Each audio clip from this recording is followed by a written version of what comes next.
Flo, or Florence, was my spouse. I'm Jim. We met in college and tied the knot shortly after graduating. Our life together followed the usual path of husband and wife, with kids, a home, and a mortgage. Flo stayed home to care for our children until they grew up. Then she went back to her career in real estate. Flo's an attractive woman, and I reckon she faces some teasing at work from time to time. But as far as I know, she's stayed loyal to me and our marriage. She's got a bit of a naughty sense of humor sometimes, which I reckon might have caused some trouble in our marriage. We had 2 kids, a boy named Eric and a girl named Patty. When this all went down, Eric was 21 and had finished vocational school. He had his own place nearby and worked as an electrician. Patty was 19 and studying at a state university about 150 miles away. With the kids out of the picture, we looked ahead to a happy retirement, hoping for some travel and hopefully grandchildren to spoil. Our bed life was what I'd consider normal. We had a loving relationship that grew over our years together. Initially, we were physical engaged almost every night and on weekends. But over time, it tapered to a couple times a week, which was fine by me, but seemed to diminish Flo's interest too. Over time, I've mastered pushing all the right buttons to bring Flo to her peak. Yet nearly every scenario comes with a snag. Ours arrived in the form of a new neighbor. About 5 years back, Roger and his wife Alice moved in next door, and we struck up a friendship. The issue with Roger was his love for pranks. He'd pull them on anyone he could. Much to my dismay, I often found myself on the receiving end. What bothered me even more was Flo's enjoyment of his antics, especially when they targeted me. I tried explaining my discomfort to her, even joining in at times, but she didn't listen or back down. With time, I noticed Roger's interest in Flo, suspecting he harbored desires beyond mere friendship. Whenever we were together, he and Flo shared laughs over his sometimes crude jokes, leaving Alice and me to politely smile at their antics in public. I could tell Alice felt as disheartened as I did about their behavior. I vividly recall one day at the beach when Roger mocked some boaters passing by, and to my dismay, Flo joined in. Alice and I were stunned by their recklessness, but our reprimands fell on deaf ears as they laughed uproariously together. Right before the conclusion, I started sensing things spiraling out of hand. We were over at Roger and Alice's place, with Alice and I chilling in the backyard while Flo went inside with Roger to help grab drinks. We chatted for a bit until we realized they'd been gone for a while. Concerned, we headed indoors to find them. In the kitchen, we found no one, but as we began searching, they strolled out of the living room, arms wrapped around each other, giggling away. Roger sported lipstick smudges on his collar and around his mouth, while Flo's lipstick was askew and her hair tousled. Alice and I stood there, mouths agape, utterly taken aback. "Hey, guys. Sorry for the delay on drinks. Got caught up showing Flo my artwork," Roger said, seemingly oblivious to their appearance. Alice and I remained rooted in shock, stunned by their brazen display. "Roger's got some amazing prints. You know what I mean, right, Alice?" Flo chimed in with a smirk. At that point, I'd gathered my thoughts and finally spoke up. "What's happening here?" I directed at Flo. "Why does Roger have lipstick all over him and you look like you've been kissed?" "Oh, that's because I got really into admiring Roger's engravings. I guess I got carried away. You're not mad, are you?" she asked, trying to maintain a composed demeanor. As I studied their expressions, it dawned on me. Roger had that smirk he gets when he's about to pull one of his jokes, and Flo was avoiding my gaze, struggling not to burst into laughter. My irritation flared. Alice, still unaware, chimed in at last. "What's happening, Roger? If you think you can carry on with another woman in our home, you better think again." As Roger and Flo erupted into laughter, I think Alice caught on and smiled sheepishly, but I couldn't contain my anger. "One of these days you two will push it too far, and it won't end well." "Oh, lighten up, darling. It's just a prank. If you could see how you both looked, you'd find it funny too," Flo said between laughs. "Come on, guys. Let me fix you a drink and we can all laugh this off," Roger chimed in, strolling into the kitchen, with Flo trailing behind, still giggling. Alice and I simply shrugged and trailed after them, shaking our heads in disgust. "One day, Alice, they're going to push it too far," I reiterated. "One of these days, their pranks will backfire and someone will get hurt." Alice nodded in agreement.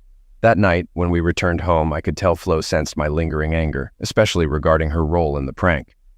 "I'm really sorry, honey," she said. "I just got carried away. Nothing serious happened. I just smeared some lipstick on him and messed up his hair. We never expected you guys to be upset.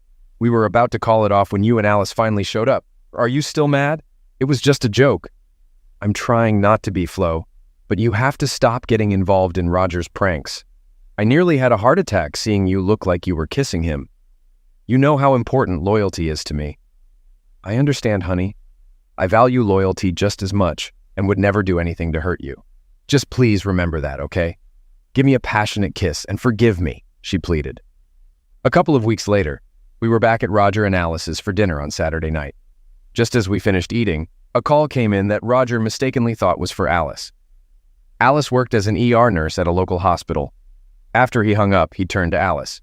"It's the ER. There's been a bad car wreck and they need you there ASAP. Ah, damn. Let me change and head out." 10 minutes later, Alice was on her way to the hospital. Once she'd left, Roger turned to me and asked if I could lend a hand with a project in his basement. While I helped, Flo remained silent, avoiding eye contact. At the time, I didn't think much of it, but later it struck me. "What do you need?" I asked, getting up to join him downstairs. "I need you to hold something for me while I fix it to the ceiling. It's not too heavy, but I can't hold it up and attach it at the same time, and Alice is too short for this." "Sure, sounds straightforward." "Trust me, it is. It'll only take a minute." As we descended the stairs, he directed me to a metal support post near the stove on the floor above. He took a small metal box with a power cord hanging from it off his workbench and hoisted it up to the ceiling between the support post and the furnace. I noticed Flo had followed us down and was watching with a smile. Again, I didn't think much of her presence or her odd grin. "Now, I need you to hold this while I attach it," Roger instructed. "What's this for?" I questioned, lifting my hands to grasp the box. With Roger between the pipe and the furnace, I had to wrap my hands around the pipe to press the box against the basement ceiling. "I'll explain in a sec, but let me grab my tools first." He vanished behind his desk, leaving me holding the box. He returned moments later, and I didn't see what he had until I felt 2 quick clicks as something hard and metallic closed around my wrists. Suddenly, I realized I'd been tricked. I was handcuffed to the pipe. Shocked, I turned to see Roger putting his arm around Flo's waist. As they looked at me, my mind raced, but I managed to demand, "What's going on, Roger? Get these damn cuffs off!" "Sorry, buddy, can't do that. Flo's so fond of my prints, she wants another look. But this time, we don't need you or Alice around," he explained, as he and Flo ascended the basement steps. Flo exaggeratedly swayed her hips as they left. "Let me loose. This is going too far, Roger. You'll regret it if you don't release me right now." "Relax, dear. I just want to admire some engravings," Flo chuckled as they disappeared, leaving me struggling with the handcuffs. As I tried to free myself, I realized the hopelessness of my situation. The pipe was anchored in the concrete floor below and secured to a steel I-beam overhead. As I strained to hear, I sensed their movement into the master bedroom directly above me, accompanied by Flo's excited giggles. Shoes thudded onto the carpet above, and I heard hurried whispers urging the removal of garments. "Brian, I desire you greatly," Flo whispered urgently. My fury mounted as I continued to frantically struggle with the handcuffs. Above, the bed began to creak, and I imagined them engaging in closeness. I cursed the restraints and my disloyal wife overhead. My wrists grew raw and bloody from my relentless efforts. Emotions churned within me as Roger grunted and Flo moaned in unison. Then, silence blanketed the upstairs for a brief moment. Ceasing my struggles, I lay on the unforgiving cement floor, hands clasped around the pipe. A profound sadness settled in my heart as Flo exclaimed, "That was amazing, Roger. I'll have to admire your work again someday. Let's dress and check on Jim downstairs." "Sure, Flo, I need a breather. But Alice might return soon from that phony call I made, and I'd rather she not find us in bed together." Minutes later, footsteps echoed on the basement stairs, but I didn't lift my gaze as they neared my prone form. Oh, damn, look at his wrists all bloody," Flo gasped. "Honey, it was just a prank. Nothing happened. Oh, God, I'm so sorry. Roger, hurry and unlock the cuffs so we can tend to his wrists. Oh, God, I never thought he'd take it this hard." Tears streamed down my face as Roger fumbled with the handcuff key. "Roger, hand Flo the key before you unlock me and run. Once I'm free, you'll regret ever being born," I warned, glaring at him. He met my gaze, wordlessly passing the key to Flo. As he edged toward the stairs, fear flickered in his eyes, while Flo began unlocking the handcuffs. Once the cuffs were off, I heard Roger's truck revving up, tires screeching as he peeled away. Rising to my feet, I peered down at Flo, still crouched on the floor, fear etched across her face. "You better find somewhere else to stay tonight or I could seriously hurt you. Call before you attempt to come home." Tears streamed down her cheeks as she grasped the magnitude of the pain she'd caused. "Oh, honey, I'm so sorry. It was just a prank. We didn't do anything." "Flo, I don't want to hear excuses about it being a joke ever again. To me, it's as if you cheated. And that's all that matters now. From here on out, I'll treat it as infidelity and betrayal. Expect a call from my lawyer soon." "We're finished," I declared, turning and ascending the stairs. "No, Jim, please, nothing happened," she cried out from the basement. "What do I tell the kids?" I didn't respond, heading toward the front door. Just as I was getting into my car, a frantic Alice pulled into their driveway.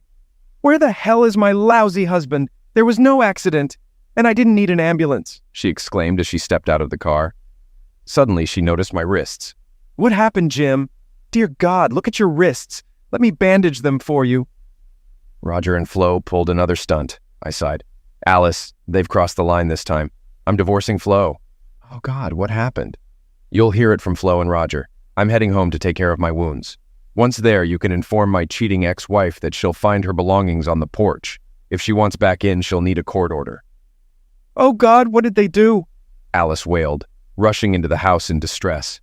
I climbed into my car, my anger simmering. Arriving home, I cleansed my wrists with antibacterial soap, applied ointment, and bandaged them. Methodically, I packed Flo's belongings into plastic bags, placing them outside. Ignoring the ringing phone, I focused on the task. After locking up, I undressed and lay on the bed, unable to sleep despite exhaustion. In the morning, the phone rang again, but I declined to answer. After showering and eating breakfast, I changed my bandages. Around 10 o'clock, the doorbell chimed, and I peered out to find Alice on the doorstep. Inviting her in, I gestured for her to enter. "They really went too far this time, didn't they?" she remarked as she stepped inside. "Unfortunately, yes," I replied. "What's your plan?" she inquired. "As I told her, I'm filing for divorce. Yet they claim nothing happened. Just another one of their jokes." "Flo really wants to talk to you," Alice mentioned. "My perception is that they did it, and as far as I'm concerned, that's reality. I'll schedule a meeting with a divorce attorney first thing Monday," I responded calmly. "You're incredibly upset, aren't you? Can't you wait until you've cooled off before making such a drastic decision? You've invested nearly 24 years in each other. Don't you want to salvage anything?" she reasoned. "I won't tolerate being betrayed. I've warned Flo numerous times, and in my eyes, she betrayed me. It's over," I declared. "But they insist nothing actually happened. They just made it seem that way," Alice argued. "Their words are not proof. It felt as though it could have happened," I explained, "and they can't prove it didn't happen. So I have to trust my perception that it did." She showed no respect for me, I stated firmly. "Can't you hold off and seek counseling? Flo's devastated by this," Alice pleaded. "I warned her before, but she didn't listen," I retorted. "I've said my piece. Let the lawyer handle it. If you're content with Roger's involvement, that's your choice. But he better steer clear of me," I concluded.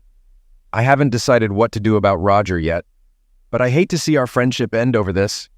Roger feels genuinely sorry and wants me to pass on his sincere apologies to you. Make it clear that our friendship is over," I insisted. "Although I'd like to stay friends, Alice, I think it's best if we don't see each other while you're still with him. Is there anything I can tell Flo to give her hope for your forgiveness? If she can prove she didn't sleep with Roger, I'll consider it. I don't trust Roger or her word that it was just a joke. I feel like it happened, and that's enough for me." "Okay, Jim, I'll let her know. I'll miss you." "I'll miss you too, Alice. Let me load Flo's things into your car so you can take them to her. I assume you still have it." "She's moving in with her sister this afternoon. Her sister lives on the other side of town. She's a widow and lives alone, so there's space for Flo, maybe indefinitely." After loading Flo's belongings into Alice's car, I waved her off, then returned to the house. First, I looked up a locksmith to change the locks. It occurred to me that if I went to work on Monday and Flo changed the locks, I'd end up locked out. I arranged for the locksmith to come the same day. Then I unplugged my phone and switched off my cell. I dedicated the entire day to household chores until the locksmith's arrival. Once he departed, I hopped into my car and made a trip to the local supermarket, stocking up on a few frozen dinners to sustain me for about a week. Upon returning to my now solitary home, I couldn't shake the absence of Flo after nearly 24 years together. However, my anger towards her and what she, along with Roger, had done, lingered. Around 7:30 that evening, while watching TV, the doorbell chimed. Peering out the window, I spotted Flo's sister Mary at the doorstep. "Hello, Mary," I greeted as I opened the door for her. "Hi, Jim. Can I have a moment of your time?" Of course, Mary. Come on in, I welcomed. We proceeded to the living room where she settled into a seat while I asked if she wanted a drink. A Coca-Cola would be fine, she requested. After fetching the drinks, I returned to the living room. I suppose you know why I'm here, she began after taking a sip. Yes. Are you here to plead for her return? If so, you've come in vain, I responded bluntly. No, she confided in me about everything. How are your wrists? She inquired. They're healing, scabbing over. No signs of infection, I informed her. Flo will be relieved to hear that, Mary remarked. She's on the brink of a breakdown, particularly because you refuse to speak with her. That's why I'm here, to deliver a message. Or rather, a few messages, she continued. Very well, I'll hear your messages, but I can't promise anything in return, I stated. Firstly, she loves you deeply and regrets her actions, Mary conveyed. All right. Anything else? I prompted. She wants you to know she's willing to undergo a lie detector test to prove she's telling the truth. It's the only proof she can offer that nothing happened with Roger or anyone else, Mary disclosed. This proposition was a novel idea I hadn't considered. I pondered it for a moment while Mary observed me, sipping her cola. It sounds typical, but I have conditions. Firstly, proof that she didn't sleep with Roger doesn't guarantee reconciliation. Secondly, Roger must also undergo the same test, with matching results. Thirdly, I require approval from the test administrator for questions. Lastly, I won't cover the test expenses. That seems fair, Jim, but wouldn't you consider reconciliation more if the tests prove their honesty? No, she deeply wounded me. Even if I decide to take her back, it will take a long time to forgive her, I asserted. Understood, Jim. I'll convey your terms to her. I'm truly sorry. I intended to be furious with her for her foolishness when she came by this afternoon. However, she looked so distressed that I doubt anything I could say would worsen her state. She's aware of her grave mistake and the pain she's caused you. I'll give her some sleeping pills to help her rest tonight. Also, she contacted your children and confessed her actions. They seemed upset with her as she hasn't stopped crying since speaking with them. I should return to deliver your message. Thanks for the cola. No problem, Mary. I appreciate your concern. After her departure, I reflected on the situation. Some of my initial rage had subsided, allowing me to think more clearly about my desires. I decided to have a drink first, heading to my office where the drinks cabinet stood. Pouring myself half a glass of scotch, I added an ice cube in the kitchen.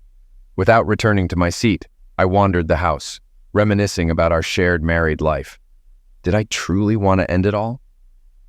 My contemplation was interrupted by the doorbell ringing. Peering out the window, I spotted our daughter Patty standing at the front door, visibly discontent. Oh, I thought she might have realized the locks were changed and her key didn't work. Upon opening the door, Patty strode inside, casting me a hostile glance. What's up with the locks, Dad? And why are you ignoring calls? I had to drive 150 miles to get some answers. Sorry, Patty. I didn't mean to avoid talking to your mother. I heard from Aunt Mary that she briefed you on what happened. Yeah? And I'm really upset with you for kicking her out just because of a joke. Can't you forgive her and let her come home? When she phoned me to disclose her actions, I realized she acted foolishly. Patty, it transcended mere humor. I had previously cautioned her about the pranks she and Roger engaged in, but she disregarded my warnings. I couldn't glean much from Mom during our phone conversation, but I gathered it was intended as a jest. What could be so objectionable about that? I elaborated on the events, starting with the earlier lipstick smudge prank and our ensuing conversations. Then I recounted the more serious joke, revealing the scars on my wrists by rolling up my sleeves. Daddy, this is awful. Is that when you asked her to leave?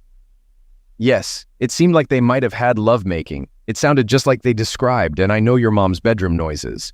Either that or they're exceptional actors. I believe they did it. That's my reality, unless she proves otherwise.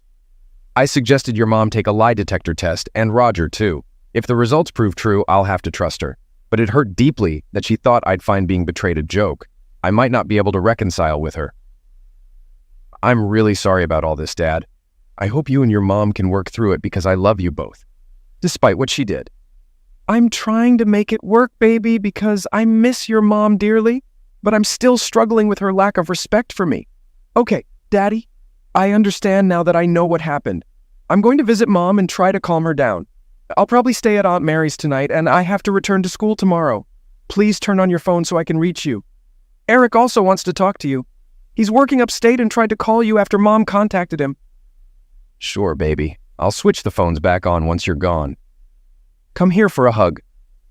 I embraced her tightly, feeling how much she resembled her mother, which was both comforting and unsettling.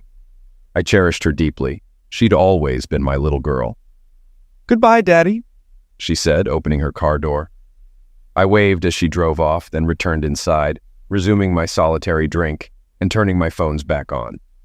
A couple of days after Flo's sister Mary visited, she called to inform me that Flo had agreed to my terms for the lie detector test, and Roger had also consented.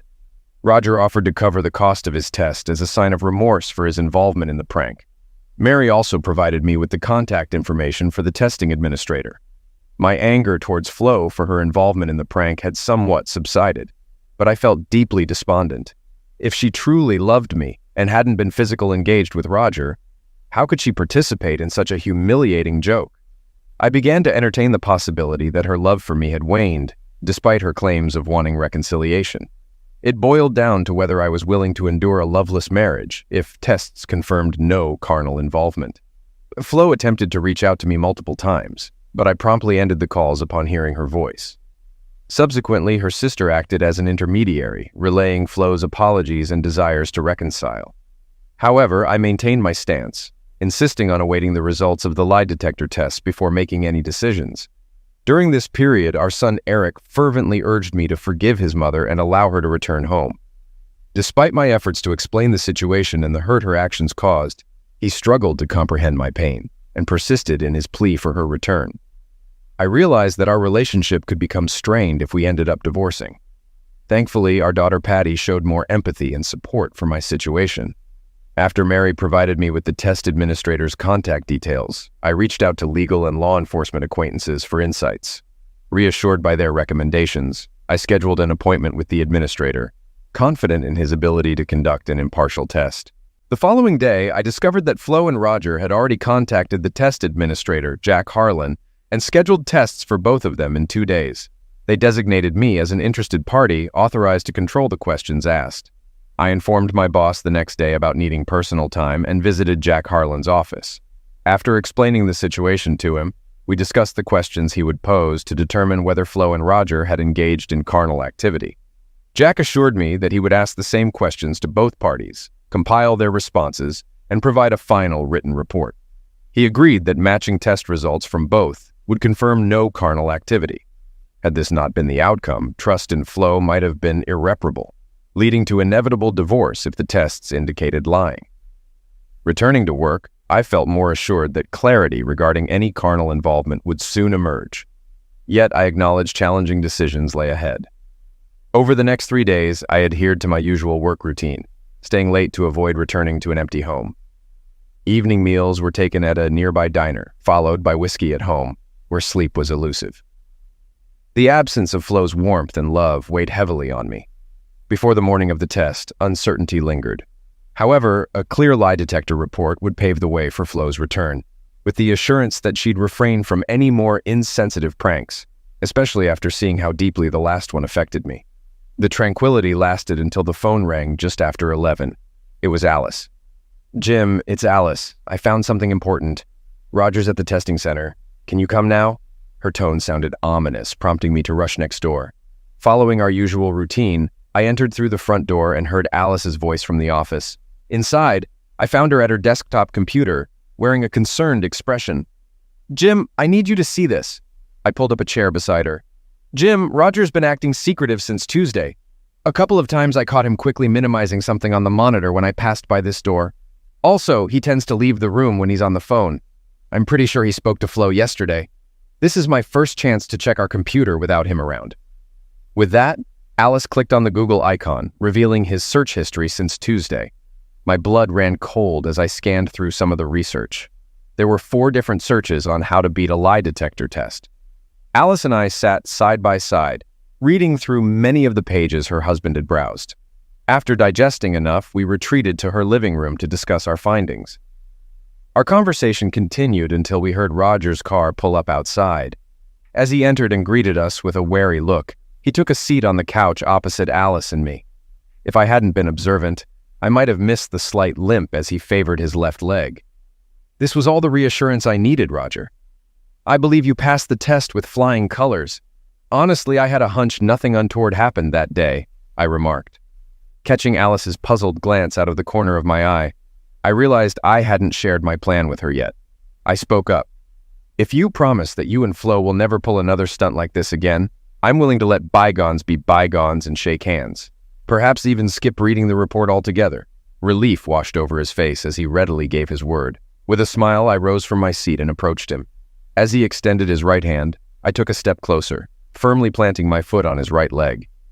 The expected discomfort failed to register. Instead, his face drained of color as he let out a piercing scream, collapsing back onto the couch. Frantically, he used both hands to free his foot from under mine, eventually tearing off his shoe. Alice and I watched as the shoe came off, revealing blood-soaked socks. He continued to groan in pain. Glancing sideways at Alice, I saw her discomfort at the sight of blood. Keeping my gaze on her, I smiled as I noticed her realization, connecting our earlier reading with the wound on Roger's leg. I won't bother with the report because I know it'll be nonsense. Did you nail your shoe to press on it while answering their security questions, trying to mask your lies? It had to backfire eventually, didn't it? Trying to induce sweat and a faster heart rate with harmless questions, making the results appear truthful, I concluded. The anguish on Roger's face softened slightly, giving way to a look of despair as he glanced between me and Alice. Yeah, I did cheat, and I showed Flo how to do it, but not for the reason you're thinking. Seriously, man, he confessed.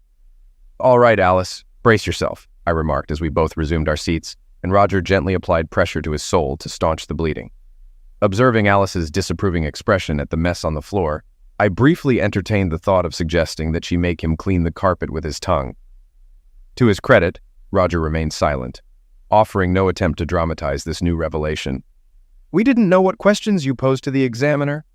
What's so complicated about asking if we had lovemaking? I interjected. Sure, we probably would have aced that one, but we were concerned you'd delve into something more subtle. Like what? I prodded further. Well, has our conduct always aligned with the standards of a marital relationship? Roger began, but before he could finish, Alice interjected angrily, indicating an obvious negative response to that query. Why else would you go to the trouble of sticking a damn nail in your shoe before the test? I pressed on.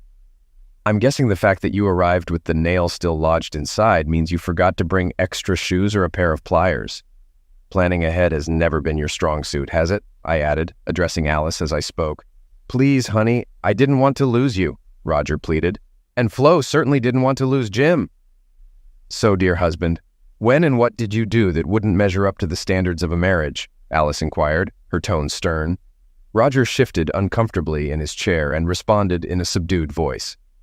It was that day we pretended to be fooling around upstairs. We were just jumping on the bed. As you can imagine, we were both fully clothed. He hurriedly clarified, explaining, we were bouncing on the bed, causing it to squeak.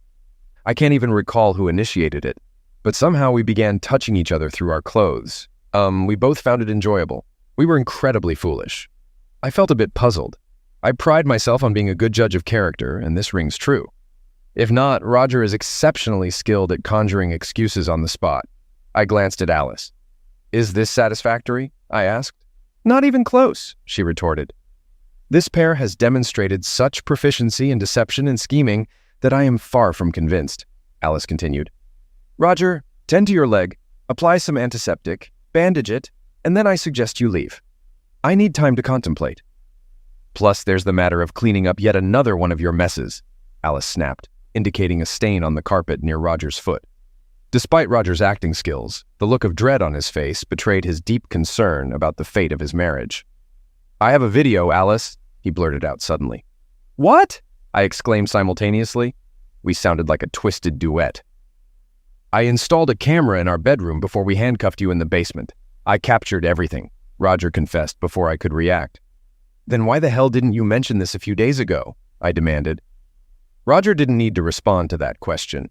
If the video depicted them pleasuring each other even while fully clothed, it wouldn't be something two spouses eager to reconcile with their partners would want to share publicly. Personally, I strongly believe that the boundary of infidelity extends far beyond actual physical act. Any form of closeness, including a simple kiss on the lips, would constitute crossing a line that should not be crossed. I had the intention to do so, but Flo feared your reaction.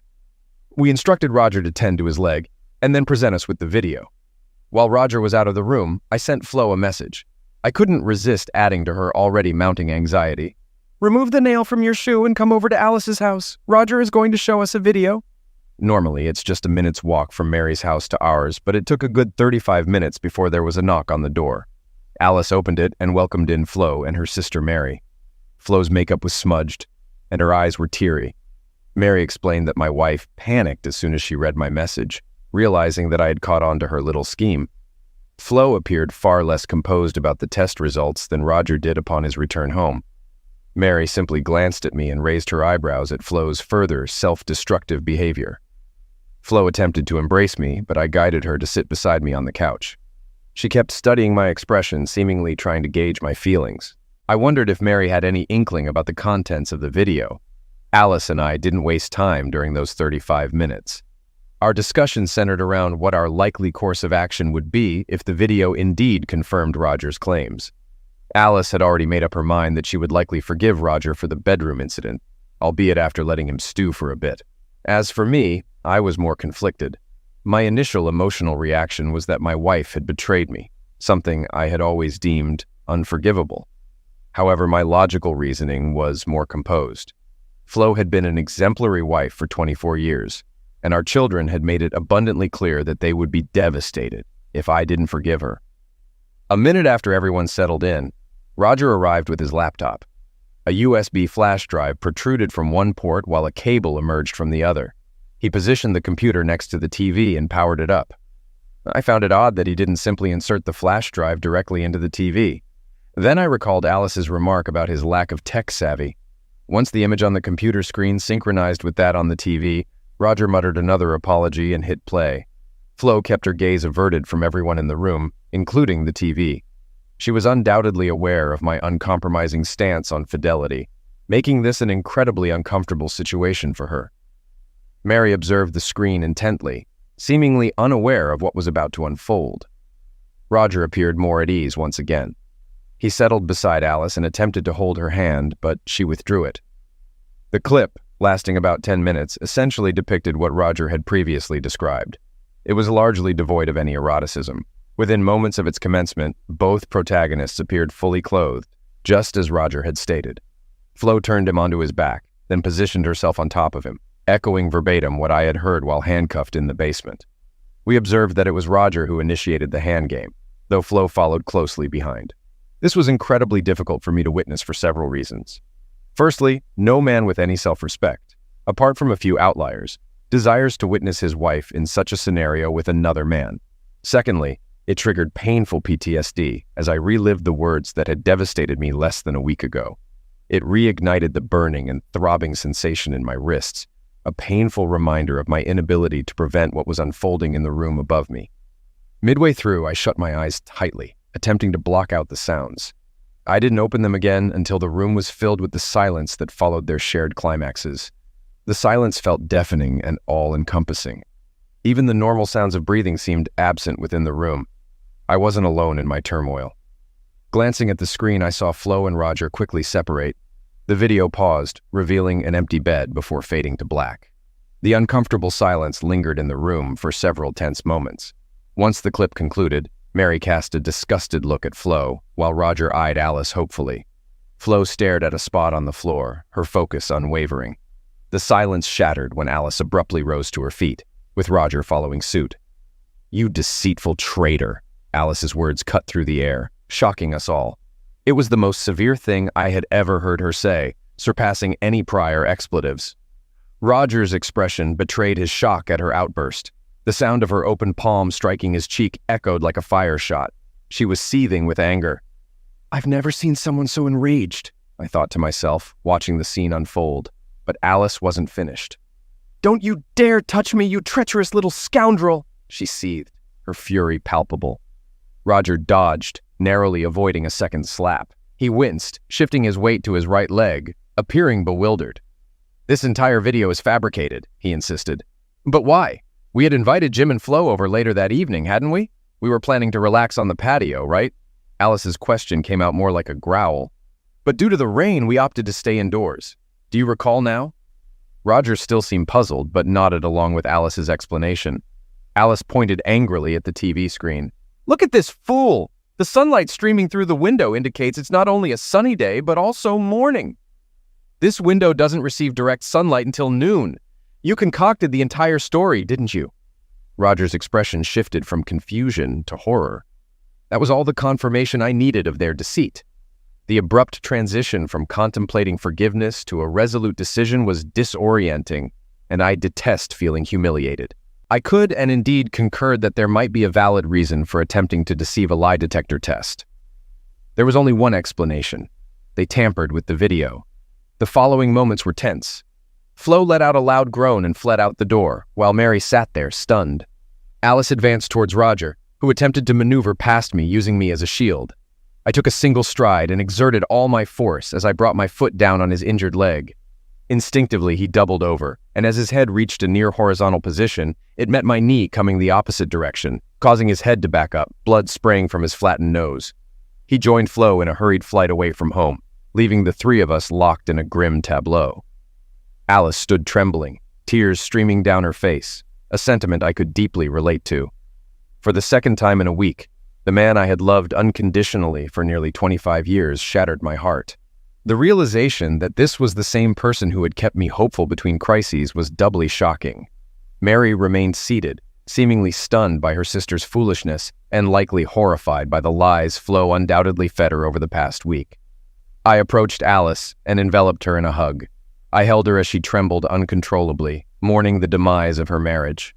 I've always preferred to grieve in solitude, reserving it for later. But in this moment, I remained composed, clinically calm as one can be amidst chaos, already formulating a list of inquiries. I was already regretting letting Roger depart with only a broken nose.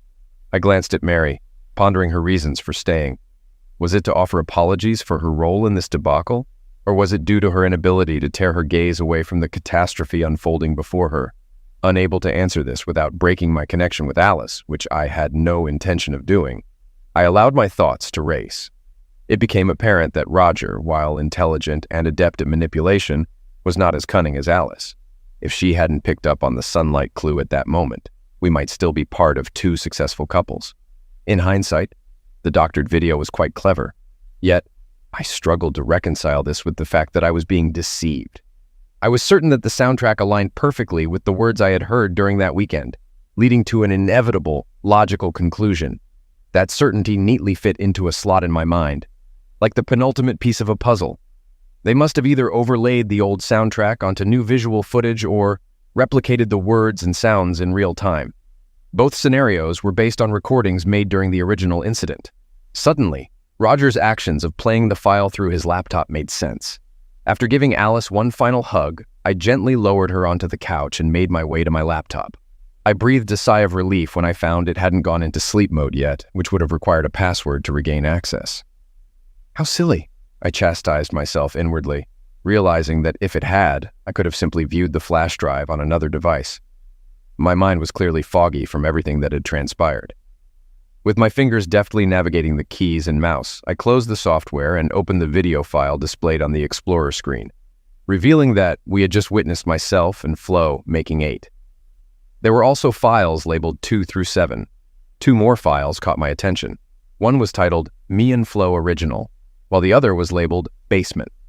I clicked on the latter, then scrolled along the progress bar. About 3/4 of the way through, I found myself suspended from that cursed bar in the basement, captured by an obviously hidden camera. I closed the clip, overwhelmed by the flood of unpleasant memories. The file labeled Original was significantly larger than the others. Seeing Alice's approving nod, I pressed play. It revealed a view overlooking Roger and Alice's bedroom. The perspective differed from video 8, prompting me to dash down the hallway to compare the two views. After about half a minute of detective work, I deduced that the original camera was likely concealed on a bookshelf, while subsequent versions were probably captured by a tripod-mounted camera at the foot of the bed. Upon returning to the living room, I noted that the timer at the bottom of the screen displayed 1 minute and 5 seconds, with over an hour remaining. It was evident that Roger lacked editing skills.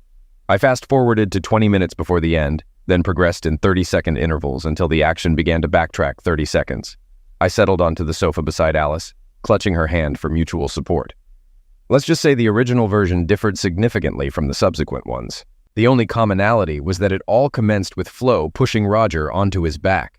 About 25 seconds later, I heard both Alice and Mary gasp simultaneously. Due to the camera angle, Flo's face came into view as she turned her head to the side, glancing down and to the left of the camera. In simpler terms, there was a grate at floor level that opened into a channel, carrying the crucial sounds of their prank to the basement below, where I was held captive. The expression on Flo's face, the one that caused the gasps, was repulsive. My wife knew precisely what I endured in the basement that night, and she relished it. My supposedly loving wife took pleasure in mentally tormenting me. I battled a strong urge to vomit. When Roger noticed where Flo's gaze was fixed on the screen, he smirked maliciously. He seemed too stunned to check the time, but a few seconds must have passed. We all observed as Roger turned Flo onto her back, kneeling beside her and fiddling with his belt and trousers. On the screen, Flo lifted her skirt and ripped off her underwear, tossing them aside. The remainder of the video unfolded pretty much as I had imagined it would during my time in the basement, with the benefit of hindsight. Flo's callous enjoyment of the situation likely emboldened Roger and triggered the subsequent chain of events. That being said, if I were a betting man, I'd wager that this was Roger and Flo's first encounter. The video certainly depicted how what began as a relatively innocent situation swiftly spiraled out of control. I was fairly certain that Roger realized he derived pleasure from witnessing someone else humiliated, but it was probable that Flo stumbled upon her kink that day. After the spectacle concluded, Mary inquired about the prospect of a future between Flo and me. Her demeanor suggested she wasn't hopeful. I paused for at least a minute to sort through my emotions. No, not in this lifetime, Mary. Ironically, if Flo had approached me later and explained that it started as a joke but escalated out of control, as it appeared in the original video, then perhaps I would have contemplated forgiveness. However, they colluded to rewrite history and outsmart the lie detector test.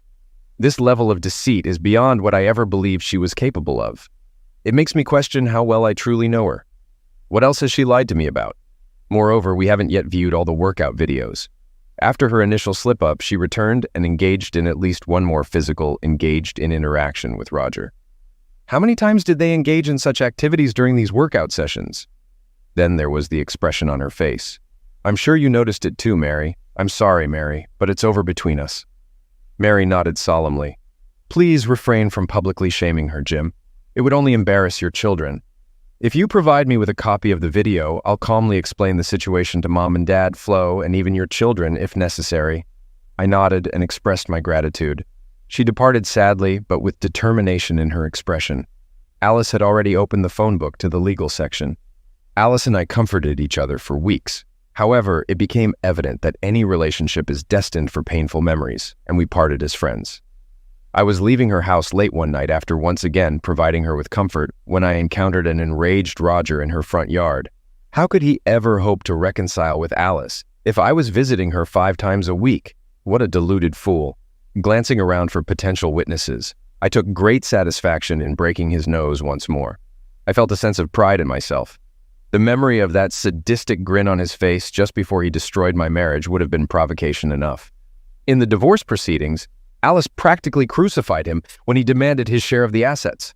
With my full approval, she threatened to press charges for unlawful restraint, using the basement video as evidence. He cut his losses and vanished soon after. That was for the best. I might have been bluffing. I could have likely endured the public humiliation, and I wasn't concerned about Flo's reputation, but I didn't want to embarrass my children or Flo's extended family. Shortly after I gave Roger a bloody nose about a week after the video incident, Flo reached out, wondering if my decision not to share the video with her kids, family, and friends indicated a chance for us in the future. Her message, which only included one clip, suggested she was unaware that I had seen the original. She likely assumed Roger wouldn't be so careless as to keep all the incriminating evidence in one place. The message also reminded me that I hadn't sent the clips to Mary. I hadn't heard from my children that week, but given their self-absorption, was that really surprising? This also hinted at a lack of communication between Mary and Flo, perhaps due to Mary's anger or Flo's embarrassment. I called Mary to confirm she still wanted the video. She did. It was during that same conversation that I found out Flo had moved back in with her parents. When I burned both Take 8 and the original onto a DVD, I realized I hadn't actually watched takes 2 through 7. So I did. In doing so, they extinguished every remaining soft or forgiving part of my heart, turning it into unyielding concrete. To say they both lost control would be an understatement.